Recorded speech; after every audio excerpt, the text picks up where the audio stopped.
Hi everyone, Sean Scoffield here from Rezo, and I'm today joined by Jet Xavier. Hey Jet. Hey Sean, how are you, mate? Good buddy, good to see you. We're on day 4 of our 5-day top tips for agents to manage themselves in the best ways when they're facing a changing market or downturn of market. Now, Jet is known as the high performance guy. He helps leads individuals, teams, leaders to take their business and personal performance to the next level. So he's the guy that are bringing all these tips together. Jet, what's day number 4 tip for us? Number 4 is a growth versus fixed mindset, which has become very popular over the last 5 years in particular. It's a bit older than that. Carol Dweck created it quite a number of years ago, but it's only been the last 5. In particular, that the real estate sort of fraternity has sort of embraced it. And basically what it is the ability to manage obstacles, challenges, and feedback. They're sort of like the core components. And what they found is that people deal with obstacles, challenges, and feedback differently. And those that have a fixed mindset, they're more likely not to take on obstacles. They're more likely to quit. The same with challenges. If it becomes too challenging, then they'll opt out. And also effort's a part of it as well. If it's going to take too much effort, it's like people that start something and don't complete it. There's an element of a fixed mindset there. And then feedback. People that are sort of closed to getting feedback, that's a fixed mind, as opposed to a growth mindset that says, okay, this is challenging. I'm going to take on the challenge. There are going to be some obstacles that I'm going to figure out how to get around. That's going to require effort.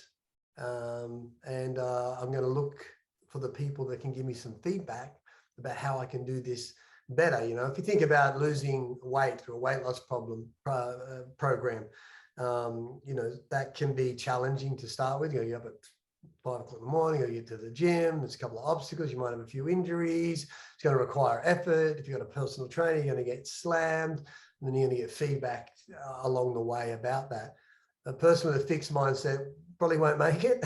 The person with a growth mindset will. And if we apply this to real estate in a changing sort of market, those with a fixed mindset are going to see it as too much of a challenge, and it's going to be really rattle them. They're going to see obstacles rather than opportunities. And what are the risks there, Jet, if they only see challenges and obstacles instead of opportunities? Well, where's that path going to lead them? Well, it's going to lead to a lot more stress that they're going to face, and a lot more, I think, personal doubt.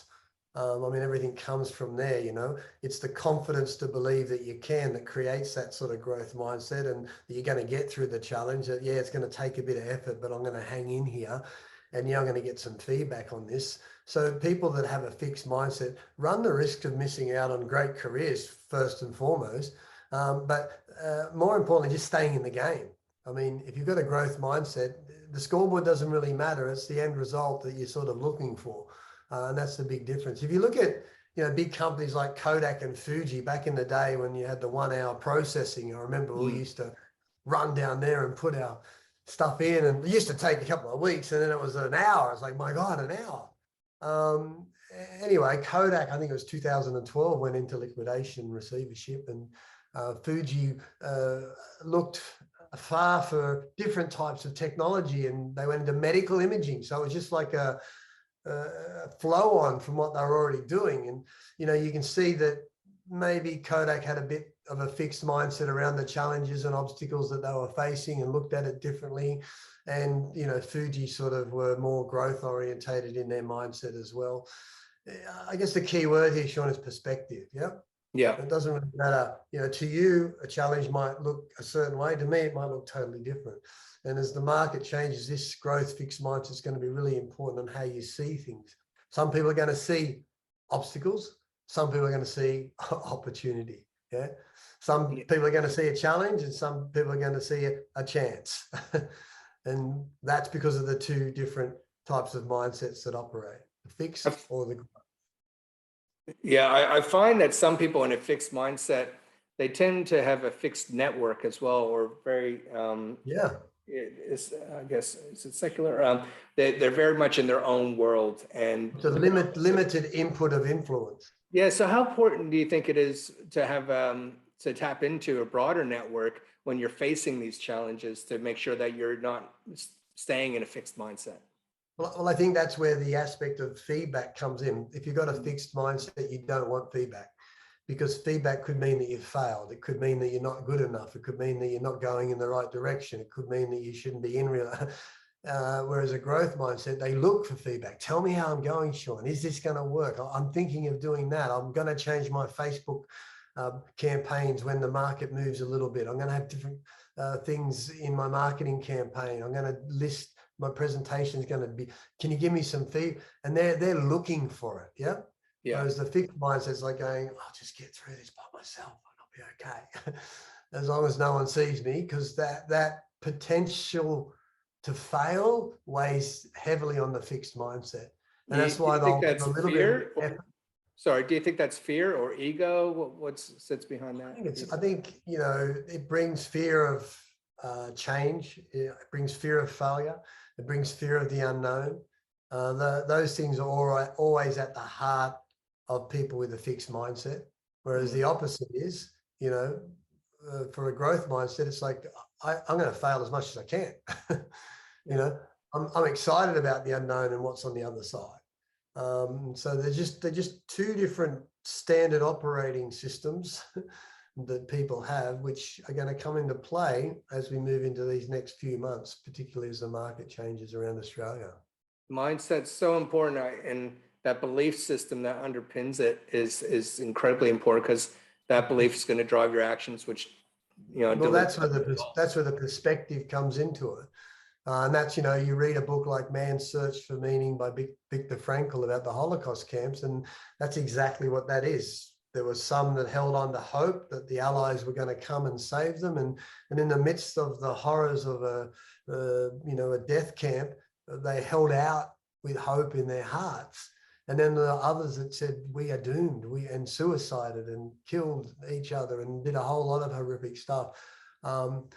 Both in the same environment, but two different interpretations of what was happening through different lenses and perspectives. And, you know, you could say one had a growth mindset around potential, we just got to hang in there and keep believing and hang on to hope, and the others sort of had a fix where they couldn't hold on anymore. So it's interesting, even at that extreme level, this sort of two mindsets sort of operate. And we're not talking about blind optimism here, right? We're talking about more of a way that we're engaging our environment and the people around us, and with the right intent of growth, right?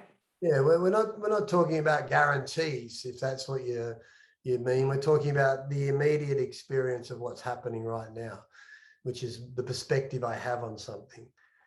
If I'm hooked into something needs to happen, you know, whether that they got saved or not, the people in the camp just held out for hope, and that hope warmed the hearts at that moment. Yeah.